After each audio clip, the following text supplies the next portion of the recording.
축복합시다. 별처럼 빛나는 인생을 삽시다.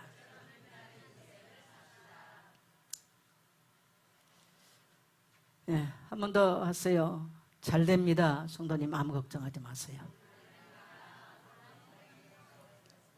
예, 믿어지시면 아멘 합시다.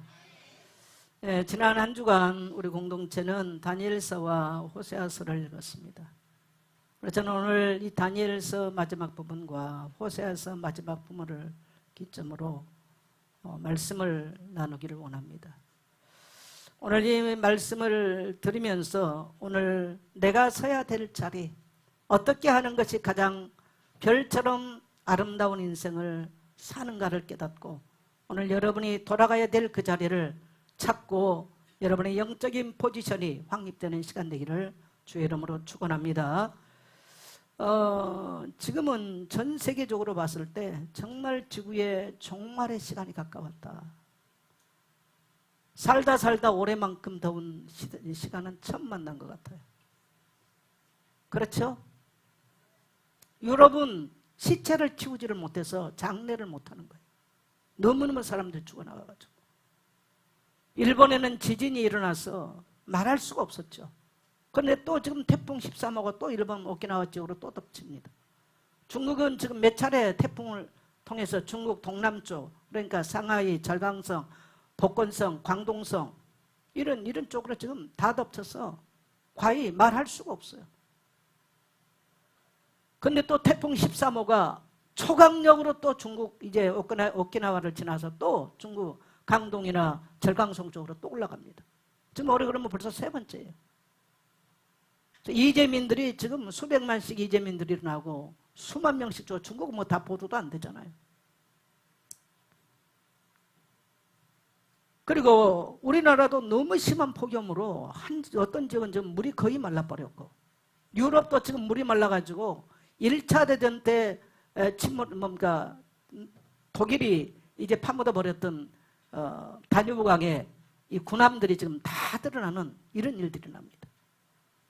뭐 더우면 참으면 되는데 문제는 뭐냐? 이런 폭염이 계속되면 가뭄이 오면서 당장 먹거리에 문제가 옵니다. 그것은 뭡니까? 기근이 온다는 사인이에요. 전 세계는 이미 물전쟁과 기근의 곡식전쟁이 도래했다고 봐야 될 것입니다. 어떻게 보면 인류가 막을 수 없는 또 화산은 얼마나 폭발을 합니까? 지진은 얼마나 일어납니까? 마치 우리는 마태복음 24장에 일어난 이 현실을 말세 때 일어날 현실을 오늘 이 시대에 보고 있는 것 같아요. 그냥 덥다가 아니에요. 하나님의 은혜로 우리나라는 그래도 이런 것들에 대해서 많이 일찍부터 이런 사회적으로 준비하는 시스템들이 되어 있어서 생각할수록 내가 대한민국에 살고 있다는 것이 얼마나 안전하고 얼마나 감사한가. 영적으로도 그렇고 외적으로도 너무나 하나님의 은혜 가운데 보호를 받고 살고 있구나라는 고백이 되는 시간들입니다. 다니엘서는 마지막 때 개국일에 없었던 대환란이 찾아올 것이라고 이미 경고합니다. 그러나 두려워할 필요가 없습니다. 그 환란의 때 생명책에 기록된 자들, 하나님의 생명책에 이름이 기록된 자들은 반드시 구원받을 것을 오늘 다니엘서는 말씀하고 계십니다. 그래서 우리는 감사함으로 하나님께 예배해야 될 줄 믿습니다. 그래서 오늘 말씀의 첫 번째 대지는 별처럼 빛나는 아름다운 인생. 여러분 자신을 생각하면서 한번 고백합시다. 시작. 자, 다니엘 12장 1절로 3절 같이 갑니다. 시작. 그때에 내 민족을 호위하는 큰 군주 미가엘이 일어날 것이요 또 환란이 있으리니 이는 개국 이래로 그때까지 없던 환란일 것이며 그때에 내 백성 중 책에 기록된 모든 자가 구원을 받을 것이라. 땅의 티끌 가운데에서 자는 자 중에서 많은 사람이 깨어나 영생을 받는 자도 있겠고 수치를 당하여서 영원히 부끄러움을 당할 자도 있을 것이며 지혜 있는 자는 궁창의 빛과 같이 빛날 것이요 많은 사람을 옳은 대로 돌아오게 한 자는 별과 같이 영원토록 빛나리라. 영원히 별처럼 빛나는 그러한 인생은 어떤 사람일까요? 마지막 때를 알고 심판의 때를 준비하며 복음을 전하는 인생입니다. 여러분요, 마지막 지구가 끝이 나버리면 분명하게 요엘서나 사도행전 2장에서는 마지막 때는요, 이 지구가 불타서 없어진다고 말해요. 우리는 뭐 좀 상상하기 어렵죠. 근데 어떻게 불이 탈까? 한꺼번에 지구상에 만들어 놓은 핵폭탄이 다 터질까? 아니면 모든 지각 변동으로 지진과 화산들이 다 일어날까? 뭐 그러면 다 지구는 없어지겠죠. 어쨌든 성경은 이미 예고하고 있습니다. 만일에 그렇게 된다면 우리가 누리고 있는 부와 명예와 권력과 모든 것들은 끝이 나버립니다. 그래서 지혜로운 인생이 어떤 인생이냐, 아름다운 인생이 뭐냐, 별과 같이 빛나는 인생이 뭐냐, 이런 마지막 때를 정말 계산할 줄 알면서 정말 한 영혼이라도 하나님께 돌아와서 그의 영혼이 생명책에 기록되기를 간절히 소망하는 마음으로 인생을 사는 사람이 별과 같이 빛나고 아름다운 인생이 되는 줄 믿습니다. 생명책에 기록된 자는 구원을 받아요. 그런 때에 여러분 하나님은 장부책을 가지고 계신다. 사람들이 하나님을 자꾸 귀신 같은 존재로 생각해요. 하나님 모르시겠지. 내 생각도 모르겠지. 여러분의 자동차에 블랙박스 있죠? 저도 블랙박스 있는 거 잘 인식 안 하거든요. 어떨 때는 뭐 전화 받고 화내기도 하고 그러는데 블랙박스에 다 기록되고 있다는 사실을 잊어버려요. 저와 여러분의 인생에는 블랙박스가 있어요. 누구만 오픈할 수 있냐? 하나님만 오픈할 수 있어요. 그래서 이미 하나님은 이 성경책에 기록된 데는 지금 오래전부터입니다. 생명책이 있다고 기록합니다. 이미 모세도 생명책에 기록된 이야기를 모세도 하고 있습니다. 수천 년 전부터 이미 생명책이라는 이야기를 말씀하고 계십니다. 그래서 우리가 이 땅에서 어떻게 살았는가, 무슨 생각으로 살았는가, 무슨 목적을 두고 살았는가, 어떤 가치로 살았는가, 하나님은 모든 것을 기록하고 있어요. 사람들은요, 남에게 자기를 잘 드러내고 잘 보이면 되는 걸로 착각하고 삽니다. 그래서 마치 우리 그리스도인들도 하나님이 안 계신 것처럼 관념적 하나님을 믿고 있지 실질적으로는 하나님이 안 계신 것처럼 행동하고 블랙박스가 없는 것처럼 행동하고 살아갈 때가 많습니다. 오늘 이후로 우리 사랑하는 성도 여러분, 지혜로운 자 되기를 축복합니다. 빛나는 인생 되기를 축복합니다. 여러분의 인생에 블랙박스가 모든 것을 기록하고 있다는 사실, 그 블랙박스는 언젠가 마지막 때 심판대 앞에서 전능하신 하나님 앞에서 그 블랙박스는 오픈되는 날이 있다는 것을 기억하게 되시기를 축복합니다. 인류 역사는 반드시 끝이 옵니다. 그래서 행한 대로 심판을 받을 날이 오는 것입니다. 예수 그리스도를 믿는 자들은 생명책에 기록되어 있고 영원한 생명에 들어갑니다. 그래서 우리의 최고의 기쁨은 우리의 이름이 하늘에 기록된 것입니다. 그래서 예수님도 누가복음 10장에서 그렇고 마태복음 10장에서 너희가 귀신이 쫓겨나간 걸로 인하여 기뻐하지 마라. 너희 이름이 하늘 생명책에 기록됨을 인하여 기뻐해라. 우리가 능력을 행하고 사람들 보는 앞에서 우리가 대단한 능력자로 인정받는 것 때문에 기뻐하지 말고요, 너희 이름이 하늘 생명책에 기록된 것 때문에 기뻐하라고 예수님이 그렇게 말씀하신 줄 믿습니다. 구원받지 못한 자들은 심판을 통해서 영원한 수치를 당해요. 우리는 감추고 싶은 게 많아요. 그렇죠? 자, 우리 2절 같이 갑니다. 시작. 땅의 띠끌 가운데서 자는 자 중에서 많은 사람이 깨어나 영생을 받는 자도 있겠고 수치를 당하여서 영원히 부끄러움을 당할 자도 있을 것이며. 여러분, 사람의 죽음이 다 똑같은 죽음이 아니에요. 숨이 끊어진 건 다 똑같아요. 그런데 똑같이 죽어 땅에 묻히고 또 어쨌든 땅에 묻히게 되는데, 어떤 사람은 죽어 일어나서 부활의 영광을 경험한 사람도 있는가 하면, 죽음은 끝이야 라고 자기 마음대로 살았는데 이 사람도 일어나서 죽음으로 끝난 줄 알았는데 자기의 부끄러움과 수치의 모든 모습이 다 드러나더라는 겁니다. 죽음이 다 똑같은 게 아니라는 거예요. 지난주에 우리 세계적인 강사님께서 인생은 잘 죽기 위해서 잘 살아야 된다. 따라합시다. 잘 죽기 위해서 잘 살아야 된다. 네, 맞아요. 결국은 우리는 화장터를 가기 위해서 인생 걸어가고 있는 거 있을 뿐입니다. 이 육을 벗어버릴 날이 있어요. 육을 벗어버리고 나면 그 죽음이 끝이 아니고 그 죽음 가운데서 다시 일어나는데 영광의 부활로 아니면 심판의 부활로 둘 중 하나인 것입니다. 저는 여기 있는 우리 사랑하는 예수 공동체가 여러분의 지난날 부끄럼과 수치가 예수의 보혈로 제사함을 받고 영광의 부활로 부활하게 되시기를 주의 이름으로 축원합니다. 심판은 비유가 아니라 엄연한 현실입니다. 시시각각 인류 앞에, 우리 앞에 다가오고 있습니다. 이 땅에서 삶이 끝이 아니라 영원한 형벌과 영생의 갈림길이 우리 앞에 놓여 있다는 것입니다. 하나님을 거부하고 복음을 거절한 사람들은 영원한 심판의 날이 있습니다. 예수 니나 믿어라. 어떤 사람은 예수 이름 개나 줘라 그랬습니다. 그들이 심판 앞에서도 그렇게 말할 수 있을까요? 나 바빠서 예수 믿을 시간 없어요. 나는 지금 얼마나 사업이 잘 되는데 사업하기도 바쁜데 무슨 예수 이름 믿으러 가냐고. 그들이 심판대 앞에서도 그렇게 말할 수 있을까요? 사랑하는 성도 여러분, 오늘 여러분이 이 말씀을 통해서 우리는 누구나 지난날 인생을 돌아보면 부끄러움과 수치밖에 없습니다. 그래서 우리에게 하나님은 하실 수 있도록 예수의 보혈로 속죄받는 길, 대속받는 길을 열어주셨습니다. 대속함을 입지 못한 자는 거룩한 길로 나갈 수가 없는 거예요.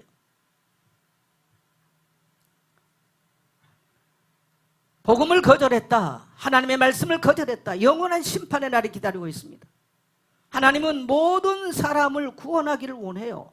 하나님은 차별이 없으세요. 근데 여러분, 하나님만큼 완벽하게 차별하신 분이 없어요. 모든 사람이 구원받기를 원하지만 모든 사람이 다 구원받나요? 아니요. 영국의 존 스토트 목사님이 굉장히 훌륭하신 분인데 그분의 신학사상 중에 정말 저는 제가 받아들일 수 없는 게 하나 있어요. 저는 참 존경해요, 그분은. 근데 그분이 무슨 말을 하냐면 지옥을 부인해요. 어떻게 그렇게 사랑의 하나님이 아무리 죄를 졌다고 다 지옥을 보내겠냐? 그러면 지옥이 어떻게 되겠냐? 이게 그분 존 스토트 목사님의 사상이야. 참 우리가 이해할 수 없는. 여러분, 지옥이라는 게 우리의 숫자의 개념으로 가지고 들어가서 차면 못 가고 더 지옥을 지어야 되고 그런 개념일까요?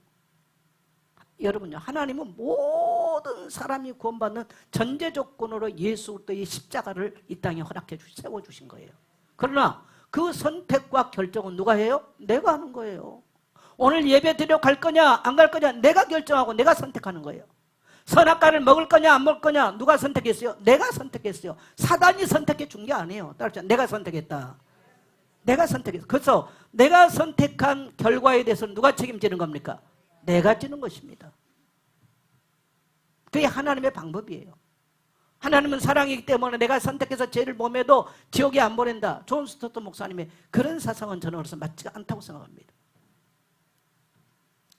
복음을 거절했으면 거기에 대한 마땅한 형벌이 있는 것입니다. 복음을 전하는 사람은 궁창의 별과 같이 빛나다 그랬습니다. 자, 3절 같이 갑니다.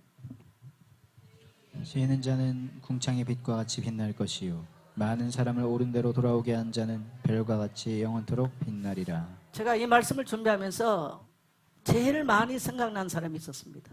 누굴까요? 자, 퀴즈 한번 해볼게요. 누가 제일 많이 생각났을까요? 우리 정현암 권사님은 정효람이가 생각났다고. 예. 땡! 절반 맞고 절반 틀렸습니다. 예, 여러분, 또 한 번 더 기회 주겠어요. 예? 성찬이? 얘들 많이 들어왔어. 오, 그래요. 땡. 근데 80점. 사실 우리 손영규 성사님 부부가 제일 생각 많이 났어요. 러시아에 가서 15년 동안 그때 당시 러시아의 소비에트 연방 끝나고 들어가셨나요? 네. 그렇겠죠. 정말 어려운 때인데 그 러시아를 간다는 건 쉬운 얘기가 아닙니다. 선교사님이야 목사님과 그렇지만 그 길을 가방 하나 들고 따라가는 아내도 대단한 양반이. 거기에서 이제 사역을 하면서 제가 요즘 이제 보잖아요. 선교사님 주변에. 어쨌든 가서 거기서 15년 동안 사역을 했는데 거기서 공부하러 왔던 사람들이 예수를 믿고 또 현지 사람들이 예수를 믿고 현지인들이 예수 믿고 목사가 되어 교회를 맡겨놓고 다른 선교지로 떠났습니다. 제가 목회를 해보니까요. 사람 하나를 키워서 목사를 만든다? 장 하나를 세운다? 안 쉬워요. 50년 목회하고도 한 명도 못 세운 사람이 있어요. 저는 선교사님들을 많이 알아요. 선교 지역도 많이 합니다. 선교지에서 30년 했어요? 40년 했어요? 거의 알아요. 제가 많이 알아요. 그런데 러시아에 가이드 온 사람 잡아가지고 복음 전해가지고 가이드, 러시아 여행 온 사람들 가이드 하러 다니는 청년 잡아서 절대 예수 안 믿는 사람 예수 믿고 선교사로 갔어요. 그분이 이기호 선교사, 지금 예원교회 소속으로 사역하고 있죠. 그 다음에 또 예수 안 믿겠다고 한 청년 붙들어서 예수 믿게 했는데 그 사람이 최근에 신학교, 한국에 들어와서 당국대 교수하더니 신학교 갔어. 그래 지금 전도사 됐어. 교수직 버려놓고 전도사가 됐어. 주일마다 선교사님 오시면 태우러 온 사람이 바로 그 전도사입니다. 그때는 그냥 뭐 청년 그냥 평신도였죠. 벌써요 쉬운 얘기가 아니에요. 여러분 사람을 키운다 쉬운 얘기 아닙니다. 더더욱 복음 전하는 사람 만든다 안 쉬워요. 악역 많이 해야 돼요. 또 태국에 가서 이제 올해 성진이가 신학교 갔어요. 파야오 대학에서 몇 년을 치앙마이에서 파야오까지는 한 3시간 걸려요. 3시간 걸리죠. 그 길을 오고 가면서 쉽지 않습니다. 그래서 신학교를 들어가고 이제 잘하는 사업 다 접어놓고 신학교 가겠습니다. 울면서 작년에 죽음의 고비를 넘기면서 돌이키고 또 많은 젊은이들이 거기서 대학 안에서 복음을 듣고 곳곳에 자기들의 고향에 들어가서 복음을 전하는 여러분요 불교 국가 안 쉬워요. 공산주의 국가 안 쉬운 나라들입니다. 별나니까 별난 곳만 다니신 분이야. 제가 생각을 많이 해봤어요. 왜 하나님이 하늘의 궁창의 별과 같이 아름답다. 영어로 말하면 스타라는 말인데 스타. 우리는 스타를 누구 보고 스타라고 그래? 춤 잘 추는 애들 스타라고 그러잖아. 여러분 세상 기준은 그렇지만요. 아주 세상에 들어가면 스타라고 말하지만요. 하나님의 기준은 그게 스타가 아니에요. 저 멸망의 길을 가는 영혼을 정말 하늘 생명록에 기록되도록 그들을 그리스도께로 인도하는 자가 하늘의 스타인 줄 믿습니다. 우리는 그래서 선교사님들을 저는 귀하게 여깁니다. 선교사님들을. 안 쉬워요. 제가 한국 안에서 해봐도요 쉽지 않아요. 수많은 목사님들이 목회를 하고도요 자기 걸어갔던 사람 하나 못 세우는 사람 목사들 그리고 끝난 목사들 많습니다. 선교사님들도 마찬가지입니다. 쉽지 않습니다. 35년 동안 사역을 하시면서 한 번도 쉬잔 말을 안 하셨어요. 작년에 처음으로 내보고 목사님 좀 쉬십시다. 저도 선교사님 덕분에 저도 쉰 거예요. 생각할수록 감사하죠. 제가 작년까지만 해도 너무 몸이 힘들어가지고 숨쉬기도 힘들고 우리 성도님들은 저를 이해 못할 겁니다. 그래서 제가 쉼을 하고 힘을 얻고 위로를 받고 많이 영적으로 회복을 했어요. 육체가 회복이 돼야 영적으로 회복을 하죠. 그런데 또 올해 또 우리 한나 교수가 목사님 베트남 갑시다. 그래서 선교사님이 전화를 내한테 했어요. 우리 신정수 권사가 옆에 듣더니 한나 교수가 목사님에게 달러스를 톡톡하게 하네요. 그러고 옆에서 하더라고요. 그러게 말이야. 나는 참 부끄럽습니다. 사실. 네. 많은 사람을 옳은 대로 돌아오게 한다는 말은 뭡니까? 많은 사람을 옳은 곳대로 돌아오게 하는 사람은요 궁창의 별과 같이 빛난다는 거예요. 예수께서 오실 때에 그 귀하신 몸에 샛별같이 빛나게 잊어버렸네 많이. 그래서 여러분 결국은 우리 그리스도인의 삶의 목적은 많은 사람들 옳은 대로 돌아오게 하는 겁니다. 모든 것들은 지나가고 끝이 나는 겁니다. 이러한 일들을 할 수 있는 사람들을 만들어내고 이러한 일꾼들이 교회 내에 세워지고 여러분요 예배를 평생 여러분 예배를 10년 동안 지속했다 대단한 사람이야. 제가 목회를 오래 하면서 보잖아요. 사람들이 감정이 넘어졌다 섰다 말은 잘하는데 안 됩니다. 여러분 그게 쉽지 않아요. 우리 옆에 성도 축복합시다. 당신은 대단한 사람입니다. 네. 우리 다빈이 엄마가 10년 만에 왔어요. 근데 안타깝게도 지금 몸이 아픈 상태로 왔어요. 제가 한 주간 내 기도 많이 했어요. 하나님, 지난날의 죄와 허물과 어려운 모습들 주님께서 용서해 주시고 다시 일어나 하나님 제사함 받고 새 사람 되게 해주십시오 라는 기도를 한 주간 내 했습니다.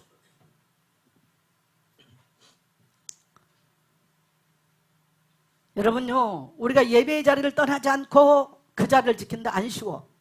그래서 한 사람을 잡아서 그렇게 하게 한다 안 쉬워요. 그들이 말씀을 듣게 한다 쉽지 않아요. 죄에서 돌이키게 만든다 안 쉬워요. 하늘 영적인 생명력에 기록되게 만든다 쉽지 않은 이야기예요. 그들이 나가서 또 다른 영혼을 깨우는 일을 하도록 만든다 안 쉬운 이야기입니다. 그런데 그러한 일을 하게 된다면 어떻게 된다고요? 하늘의 별과 같이 빛나는 인생이 된다는 거예요. 그래서 천국 가면요, 우리가 쓰는 면류관, 생명의 면류관, 의의 면류관요, 반짝반짝 빛나는 것으로 하나님이 예비해 놓고 계신 줄 믿습니다. 자, 여러분, 한 영혼을 구원하는 일이요, 천하보다 귀하다 그랬어요. 여러분, 교회 열심히 온 게 중요하지는 않습니다. 그러나 와야 되겠죠. 그런데 여기에 관심이 없다. 목사는 칭찬할지 모르지만 하나님은 안 줄 수 있다는 거. 교회가 존재하는 이유도 복음 전파에 있습니다. 그래서 가정에서, 직장에서, 산업 현장에서, 이웃 가운데 우리가 복음을 전하는 우리는 선교사예요. 지금도요, 여러분 죄에 묶이기 때문에 여러분 인간의 고통은 스타트는 죄 때문에 왔어요. 죄 때문에 가난도 왔고 죄 때문에 질병도 왔고요.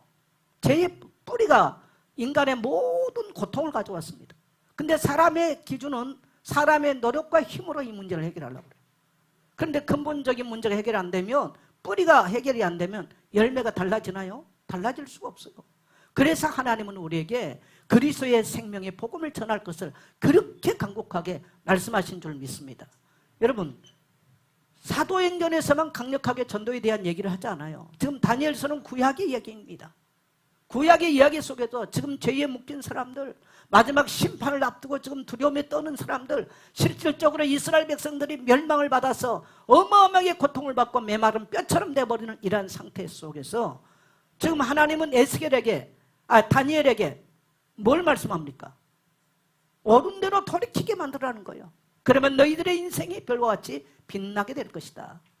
저는 우리 예수의 모든 성도님들, 지금도 병들고 귀신에 눌리고 죄에 묶이고 사랑, 갈등, 이념에 묶여있는 모든 자들이 가서 복음 전하여 그들이 영생의 길로 돌아오게 하는데 쓰임받게 되시기를 축복합니다. 그래서 우리가 전한 복음으로 한 영혼이 예수님을 믿고 생명책에 기록된다면 그 영혼은 영원한 생명을 얻고, 복음을 전한 우리는요, 별처럼 빛나게 되어 상급을 받게 될 거예요. 냉수 한 그릇도 상급을 잃지 않습니다. 우리의 삶의 목적이 전도와 선교에 있습니다. 교회는 별걸 다 해도 이건 놓치면 안 돼요. 동의하시면 하면 하세요. 하나님은 우리의 인생을 가장 가치 있게, 우리가 여기에 목적을 두고 살면 가치 있게 만들 것입니다. 그래서 이 결과는 하나님의 손에 맡기고 우리가 살아가는 거예요. 그래서 마지막 때 가장 영광스럽게 빛나는 인생이 바로 순교하면서까지도 복음 전했던 사람들. 하나님은 결코 잊지 아니하고 영광의 면류관으로 보상하신 하나님인 줄 믿습니다. 그래서 교회는 오직 복음이어야 돼요. 그 길만이 영혼을 살립니다. 교회는 오직 복음 전할 제자를 남기는 것입니다. 또 우리는 이 땅에 오직 복음된 교회를 세워놓고 가야 돼요. 이 복음이 끝없이 재생산돼서 주님 오신 날까지 우리 교회가 쓰임받게 되기를 주의 이름으로 축원합니다. 자, 두 번째 돼지 가서 한번 따라합시다. 여호와께로 돌아가자. 어서 돌아오, 어서 돌아마노. 지은 죄가 무리 무겁고 크기로 주 어찌 못 감당하고 못 받으시리요. 우리 우리 주의 넓은 가슴은 하늘보다 넓고 넓어. 아멘. 자, 우리 호세아 4장 14장 1절 2절 같이 갑니다. 이스라엘아, 네 하나님 여호와께로 돌아오라. 네가 불의함으로 말미암아 엎드러졌느니라. 너는 말씀을 가지고 여호와께로 돌아와서 아뢰기를 모든 불의를 제거하시고 선한 바를 받으소서. 우리가 수송아지 대신하여 입술의 열매를 주께 드리리이다. 호세아 선지자는 이제 호세아 14장은 마지막 예침이죠. 그 예침을 통해서 이스라엘 백성들을 하나님의 선택받은 언약의 백성이 그 언약의 백성의 자리로 돌아올 것을 굉장히 많이 호소를 하고 있습니다. 이것은 오늘날도 우리가 하나님의 백성이 그 자리를 이탈해버리고요, 우리가 서지 아니할 것, 우리가 사랑하지 말아야 될 것, 우리가 욕심 부리지 말아야 될 것들 가운데 놓여있는 성도 많습니다. 오늘 여러분, 저는 우리 어린아이부터 어른 장년일까지 우리 성도님들이 오늘 우리의 인생의 문 밖에서 우리가 하나님께로 우리의 심령이 돌아오기를, 예배당에 들어온 것도 중요합니다만 그보다 중요한 것은 우리의 인격이 하나님께로 돌이키기를 원하신 하나님의 음성을 듣게 되기를 주의 이름으로 축원합니다. 그래서 호세아 선지자가 활동했던 시기는, 호세아 선지자는 북이스라엘 출신입니다. 이사야는 남유다 출신이잖아요. 시기는 거의 좀 비슷합니다. 히스기야 왕, 남유다의 히스기야 왕 때, 그때까지 호세아는 활동을 했던 그런 사람이죠. 근데 북이스라엘은 여로보암 2세 말기 때 지금 이 호세아가 활동을 했던 주로 시기인데 망하기 직전이죠. 그래서 굉장히 어려운 때예요. 당시 북이스라엘은 경제적으로요 굉장히 여로보암 때 부강했습니다. 우리가 계속 성경을 읽었습니다만은요. 그래서 군사적으로 굉장히 강력했고 강성한 나라였어요. 경제적으로 굉장히 풍요로웠어요. 그런데 문제는 뭐냐면 영적으로는요 극도로 타락했습니다. 희한하게 사람이 부강해지면 꼭 우상을 섬깁니다. 그래서 이 북이스라엘도 그 부강한 때 뭐했냐면요, 바알을 어마어마하게 섬겼어요. 바알을 엄청나게 많이 숭배했어요. 그래서 풍요 속에서 영적인 간음이 엄청나게 행해졌던 그러한 시대입니다.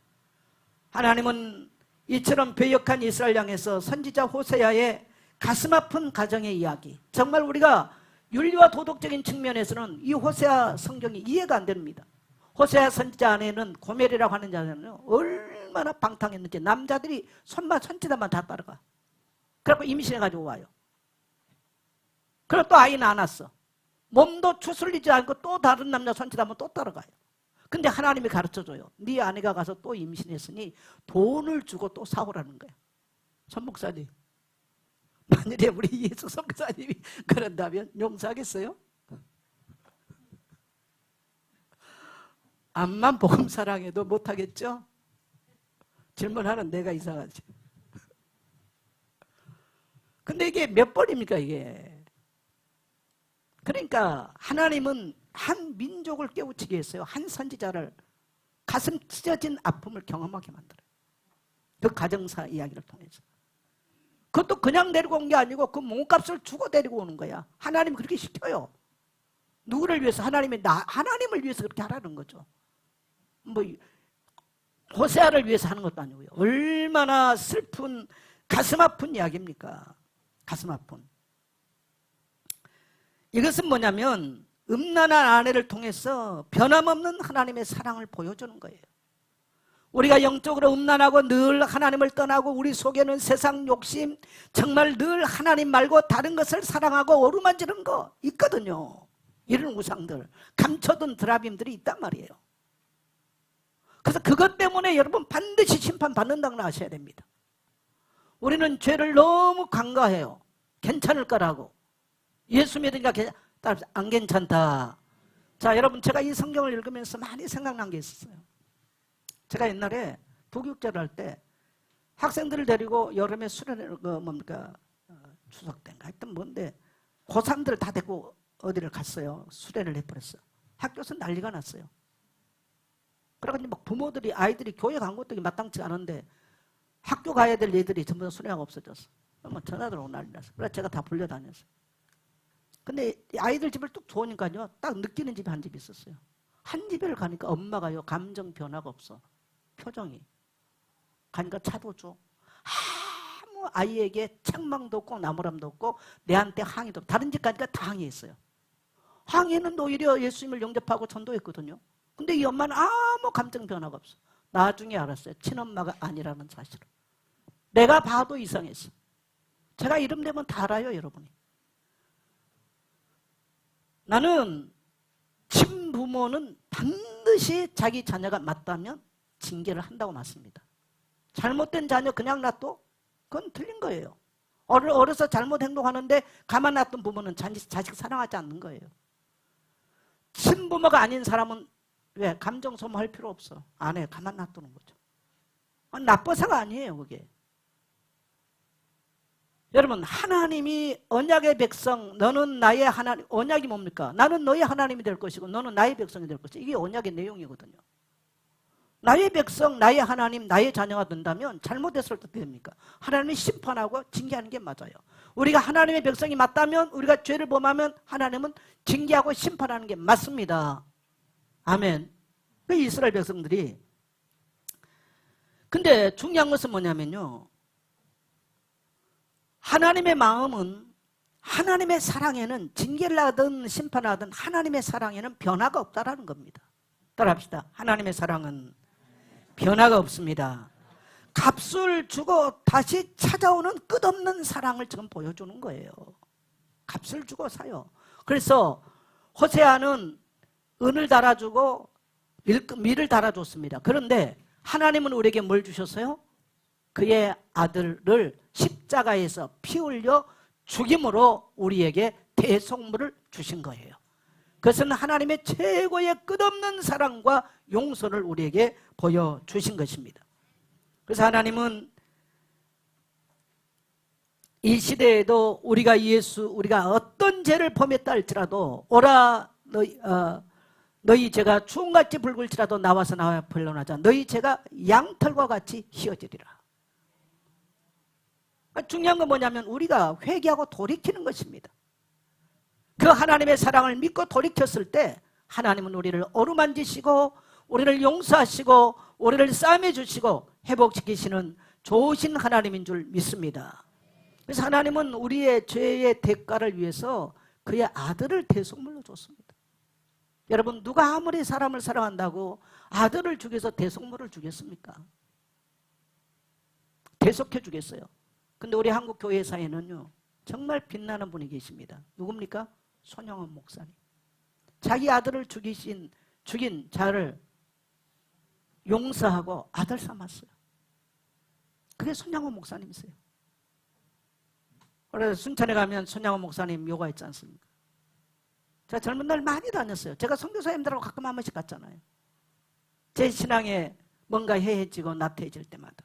그런 순교자들의 곳을 가면서 신앙을 배우는 거죠.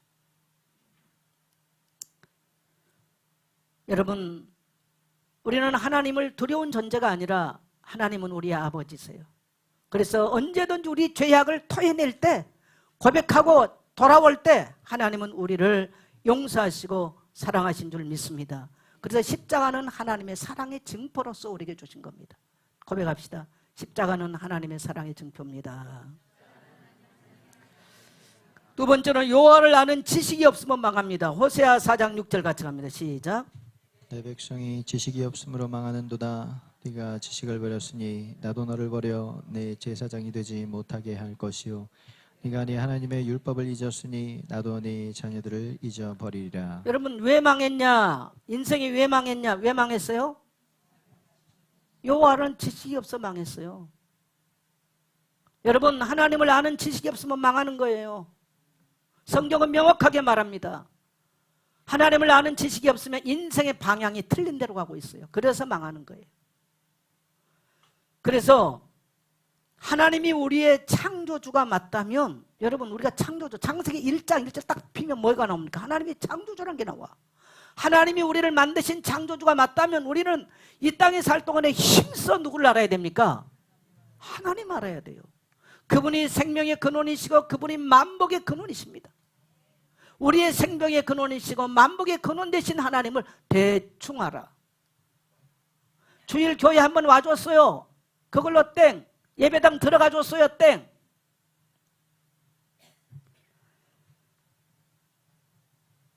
그래서 여호와를 알자 힘써 알자. 6장 3절. 여호와를 알자 힘써 알자. 그가 나타나시면, 여러분 여호와를 알기 위해서 힘써 알면 어떻게 된다고요? 여호와를 알기 위해서 힘써 알기를 원하고, 그것 때문에 하나님께 구하고 기도를 하고, 그것 때문에 말씀을, 그래서 주일날 교회 와서 말씀을 들어도요, 목사를 잡아먹을 듯이 쳐다봐.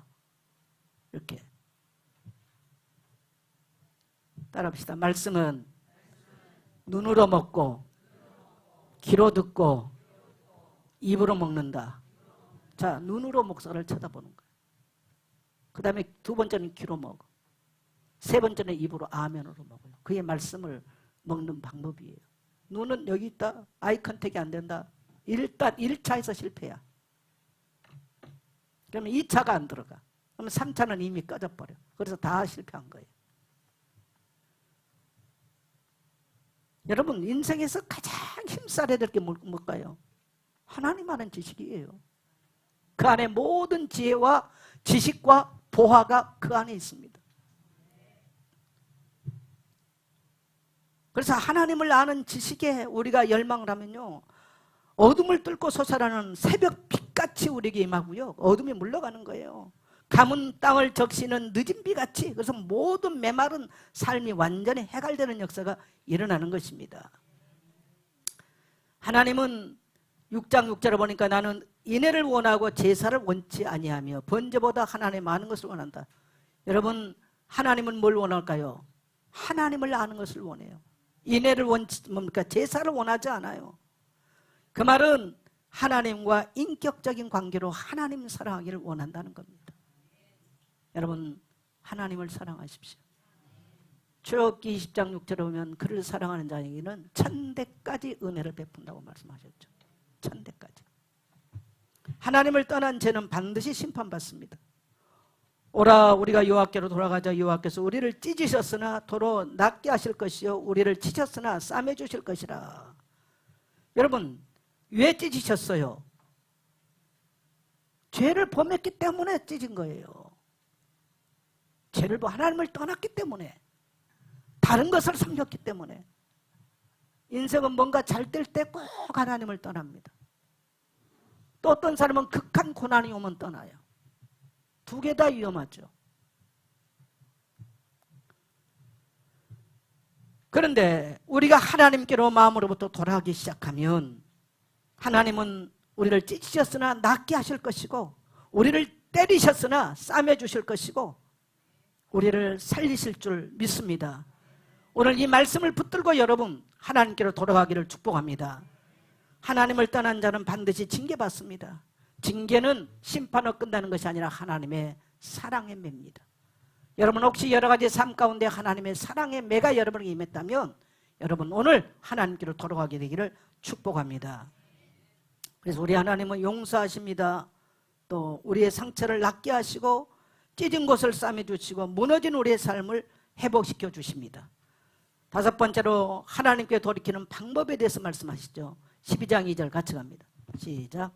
너는 말씀을 가지고 여호와께로 돌아와서 아뢰기를 모든 불의를 제거하시고 선한 말을 받으소서. 우리가 수송아지를 대신하여 입술에 열매를 주게 드리리이다. 뭘로 돌아가느냐? 말씀을 가지고 돌아가는 거예요. 무슨 말씀? 복음의 말씀으로. 요한복음 14장 6절에 보면 내가 길이요 진리요 생명이니 나로 말미암지 않고는 아버지께로 나갈 자가 없느니라.